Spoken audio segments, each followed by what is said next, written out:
사람들의 저런 특성상 계속 죽을 가능성이 있고 우리는 계속해서 밀고 나갈 수 있고 그렇기 때문에 이런 부분들은 절대 우리가 용기를 잃지 말자, 탈환할 수 있다라는 이런 것들을 여러분께 말씀드리고 싶습니다. 저한테 이제 뭐 보수 이렇게 얘기를 했는데, 자 이런 얘기를 해보죠. 저 사람은 진보적이다, 저 사람은 보수적이다. 어떤 말이 좀 더 듣기 좋습니까? 진보적이다 하는 게 좀 더 듣기 좋죠. 근데 적자를 빼고 저 사람은 보수다, 저 사람은 진보다, 그러면 좀 뭐지 하고 잘 헷갈리는데, 진보적이다 보수적이다 라고 얘기하면은 그래 그러면 진보가 조금 더 좋은 것 같네, 이런 느낌이 들거든요. 이것이 바로 지금 용어에 따른 우리가 지금 손을 보고 있는 거예요. 그래서 자, 진보에 반대되는 뜻은 뭘까요? 보통 퇴보입니다. 맞아요, 퇴보입니다. 진보 앞으로 나아가는 거, 퇴보는 바꿔하는 거고. 그래서 진보의 대립 개념은 퇴보인데, 이놈은 정치판에서는 희한하게 진보의 대립 개념이 보수다, 보수의 대립 개념이 진보다, 이렇게 잘못 짝이 돼 있어요.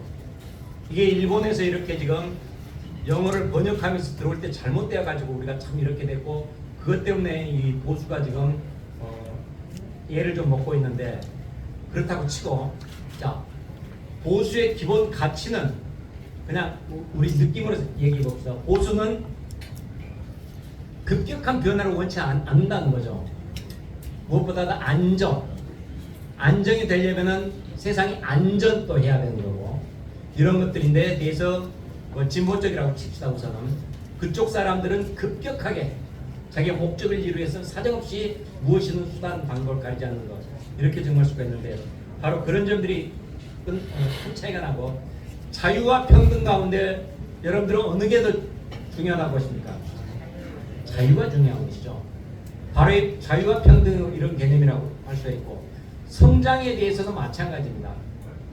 우리 보수들은 성장이 먼저 돼야 된다. 그래야 떡이 커져야지 나중에 먹을 게 생긴다는 거고, 나머지 우리 대립되는 쪽에서는 그게 아니라 분배 쪽이 먼저 신경을 써야 된다라는 이런 입장입니다. 그렇기 때문에 성장과 분배랄지 자유와 책임이랄지 이런 부분들은 차이가 나고, 결국 자유를 중심한다는 얘기는 저 사람한테 일정한 권한을 준다는 거잖아요. 움직일 수 있는 자유를 주는 거니까. 그리고 그에 따른 책임을 묻는 거고, 다시 말해서 자율이죠.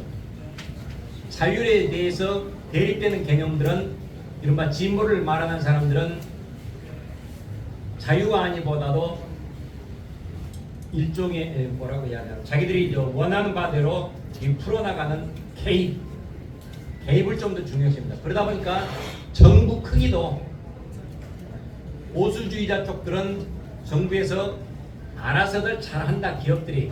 그래서 우리가 간섭을 최소화하자, 작은 정부를 지향하지만은 이른바 진보를 표방하는 사람들은 덩치를 계속해서 늘리는 거죠. 큰 정부를 해나가는 거죠. 그래서 보수와 진보 말은 별로 좀, 진보 쪽은 지금 말이 안 맞지만 아무튼 그렇게 나눈다고 쳤을 때 그런 여러 가지 특징들이 있어요. 자유, 평등 개념, 그 다음에 성장, 분배 개념, 자율, 개입 개념, 작은 정부, 큰 정부, 그리고 안정, 변화, 급격한 변화. 세상에 변화 싫어하는 사람은 없죠. 안 좋은 것을 조금씩 바꿔야 되는 거죠. 그런데 그 변화의 속도, 점진적이냐 아니면 급진적이냐, 이런 차이들이 나는 바로 이제 그런 것들이 바로 우리 보수의 특징이라고 할 수가 있습니다. 그래서 보수다, 국민의힘은 보수다라는 데서 여러분들이 당신은 왜 이렇게 보수적이야 라고 얘기를 할 때 절대 위축되지 마세요. 그래, 나는 보수다. 대한민국의 역사를 지켜온 것이 보수다. 자, 맨 처음 대통령 누구죠? 그 다음 이승만, 다음엔 윤보선, 그 다음에 박정희, 전두환, 최규화, 전두환, 노태우, 김대중, 김영삼이 먼저죠. 김영삼, 김대중, 그 다음에 노무현, 문재인. 이명박, 박근혜. 죄송해요. 중간에 까먹었네. 박근혜 그리고 이제 문재인 이렇게 넘어가는데, 자, 이 중에서 이른바 좌파적인 사람이 보수가 아닌 사람이 누구예요? 김대중, 그죠? 노무현. 한 3명 꼽을 수 있죠. 결국 우리 역사는, 지금까지 풀어온 역사는 보수가 중심이었다는 얘기예요. 우리 역사 자체가. 맨 처음에 이승만 대통령이 대한민국의 중심을 제대로 잡으셨어요. 자유민주주의로. 그리고 미국 중심의 세계 체제에 우리나라가 편입이 된 거예요. 그랬기 때문에 6.25가 터졌을 때도 미국이 와서 우리나라를 그 모르는 대한민국을 지켜줬던 것이고, 그것이 바로 대한민국 역사를 봤을 때 우리 건국 대통령으로서 이승만 대통령이 대단히 중요하게 나라의 출발점을 아주 잘 잡으셨습니다.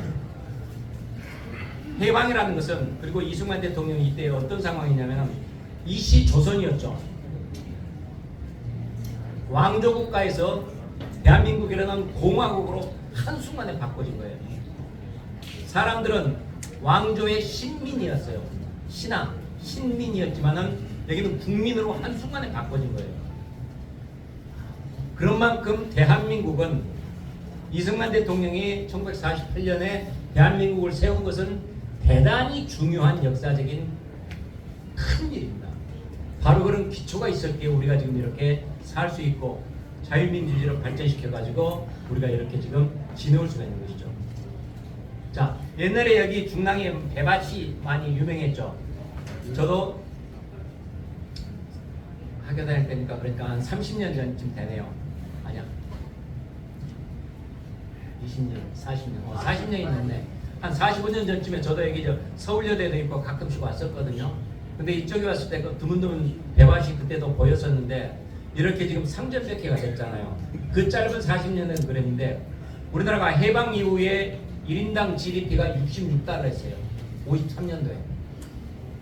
그러니까 6.25가 끝나고 나서 제대로 경제가 잡히고 경제 동기가 잡히게 한 게 66달러였는데 지금 우리가 얼마냐면은 올해 4월 달에 해서 33,000달러 나와요.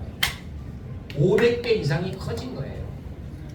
전 세계 역사에서 이 기간에 1인당 GDP가 500배로 이렇게 팽창한 나라 없어요. 그렇기 때문에 해외에서는 대한민국을 볼 때 대한민국 끝내준다.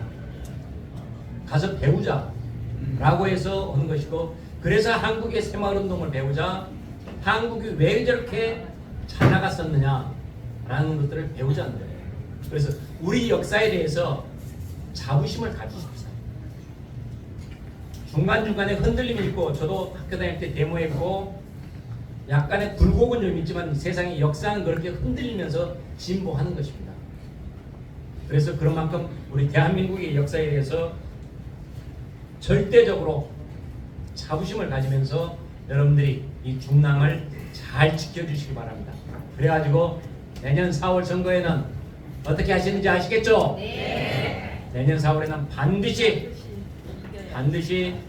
우리 국민의힘 사람이 승리할 수 있도록, 그래서 우리도 이제 떳떳하게 해나갈 수 있다고 여러분들과 많이 좀 길을 펼 수 있도록 했으면 좋겠습니다. 저도 그러기 위해서 우리 중랑을 열심히 응원하고, 저는 경기도지만 경기도에서부터 부지런히 바람을 불어 올리도록 하겠습니다.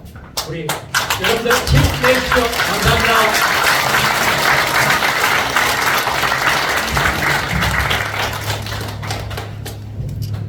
네, 보수가 이끌어간 대한민국이라는 말씀이